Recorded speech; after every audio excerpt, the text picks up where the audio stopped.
the newest Forza Motorsport update has just released, and I wanted to see if it was any good. Now, in order to check it out, though, I wanted to jump into a multiplayer race and see if any of these stability issues were still there, see if there had been any changes to the way the game played or ran, and just for full disclosure, I am running this on a PC. Now, before we go any further, though, I am going to put the sort of highlight features of the update on the screen now, just in case y'all want to take a closer look at any of those. You can go ahead and pause the video right here. Now, if you want to see the full patch notes, I'll leave a link to that in the description box down below. Now, let's go ahead and get into our first race with the new update, or rather, my second race, because my first race... Don't ask me about what happened in my first race. I am completely 100% innocent. Except, well, maybe I am and maybe I'm not. I don't know. We're not going to get into what my first race of the update looked like.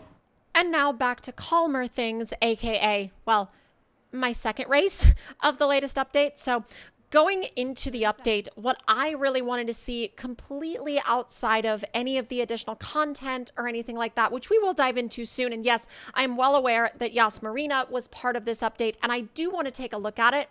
But honestly, I was way more interested in the hopefully continued stability upgrades to the game as opposed to new tracks and new content.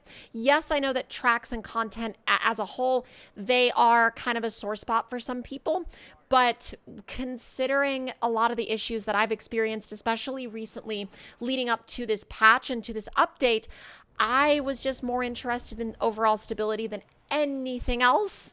And that's partially why I decided to include all of the introduction screens and the loading screens and all of that, because this is where a lot of my main crashes would occur in the game. This is where I would have the majority of my game crashes. This is where I would have the majority of my freezes, was all in the, I would say, race load-in process. So everybody's sitting on the grid, my game would crash. The race being about to start, my game would crash. So all of these different things kind of led into a, frankly, really unenjoyable multiplayer experience for a while when the game was not running properly.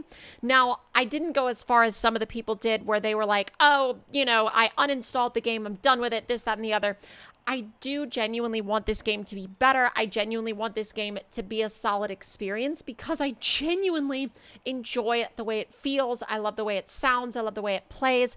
And it looks like, at least based off of my experiences in the first couple of races, the game seems to be playing very smoothly, and it seems to be loading fairly smoothly as well. So I am happy with what I've seen so far. I just really, really hope that this kind of holds out. I really, really hope that this stability is a constant, and I hope it's not one of those things where, you know, maybe it's good now, but a couple of updates down the road, maybe it, you know, switches up or isn't so good or this, that, and the other. So if the game stays in its current state in terms of multiplayer stability, I think that would be pretty much fine.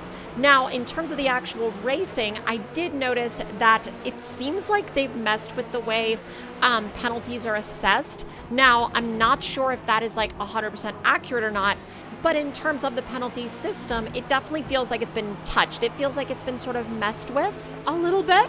Now, I did get partially pushed off the track here by the vet, and I wound up in the gravel trap because of it, but that gave me a little bit of an opportunity to do a little bit of a, also I have no clue what was going on with that like glitchy smoke. That was the only time I saw that, and I never saw it again. So I kind of almost wonder if that had to do with the car being ghosted. But whether or not it had to do with the car being ghosted, I definitely will say the game does feel smoother overall, which honestly is probably the best compliment I can give it, because there have been times where I don't know where they were going. I don't know why they tried to like come right back off of the grass and then smash into the side of my car.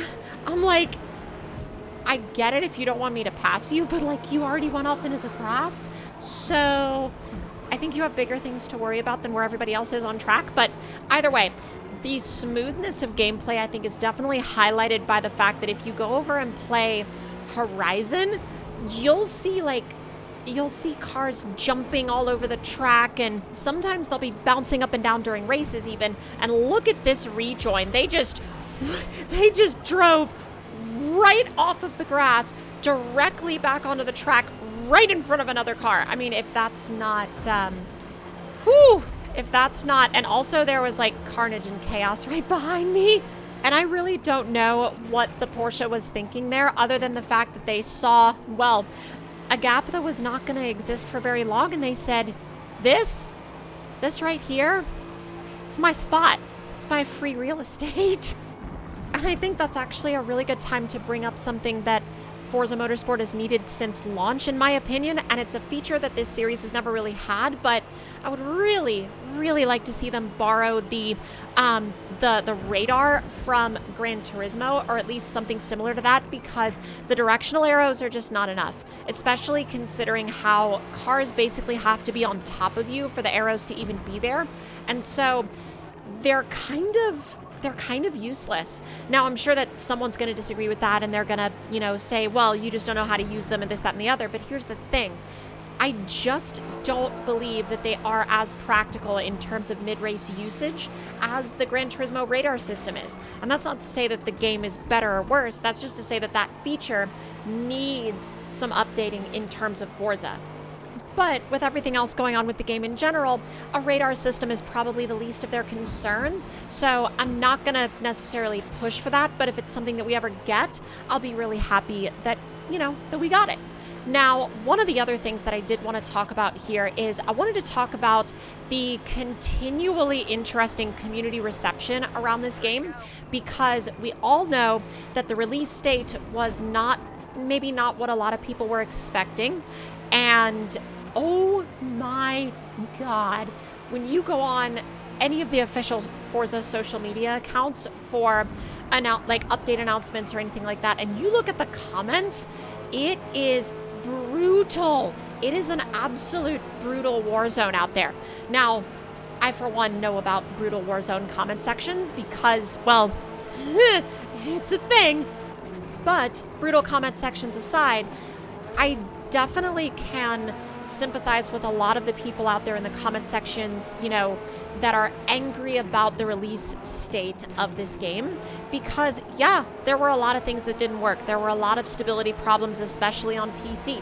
And I understand that with any Forza title, the launch experience on console is probably going to get prioritized over the launch experience on PC, because there will admittedly be a much higher player base on console than there's going to be on PC.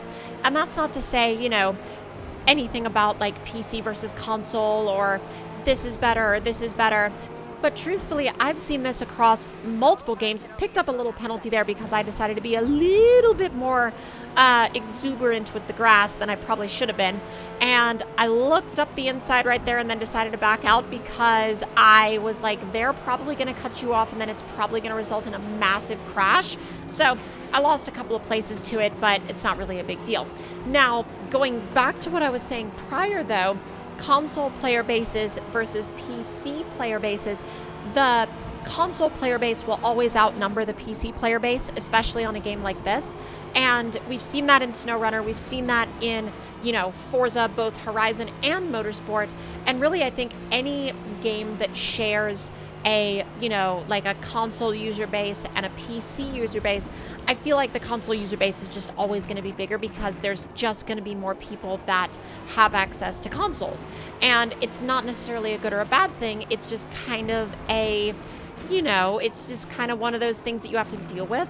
However, I do think one of the downsides of that is that we do sometimes end up seeing stability issues, not just on this game, but on any game that shares console and PC counterparts. We definitely see, in my experience anyway, PC stability kind of ends up being, I would say 1 or 2 steps behind console stability. And again, I know that they have that console user base that is probably much, much, much bigger that they have to, think about and they have to cater to. However, I definitely think that the PC experience does need to still be quite heavily prioritized. And while the game did definitely have a bit of a rocky launch, I still think there's hope for them in the future, and I still think there's hope for this game. And it does kind of make me sad when I see the amount of people that say, well, they didn't like the game on launch, or they hated the game on launch, and they quote unquote uninstalled it and they'll never install it again, and that, the series is dead to them or whatever. And while yes, I definitely feel for them, I also kind of feel for the devs because, maybe they didn't like the state of the game before they released it either. I don't know, because whenever you see the announcement that this update was going to fix 200 something bugs or whatever, you always have a lot of people that are going to say, why weren't 200 of these bugs fixed before launch? Which I also can totally understand and agree with, because 200 plus bugs is a massive amount. But let me know in the comments down below what your experience with the update has been so far. Are you on PC? Are you on console? Have you had an improved experience? Have you had an indifferent experience? Have you had a negative experience? Let me know down in those comments below. Now, again, I've actually had a pretty good experience with this update so far. It's definitely made a noticeable improvement to overall stability on the PC version of the game. But again, I leave the floor open to y'all on that, and I will talk to y'all next time.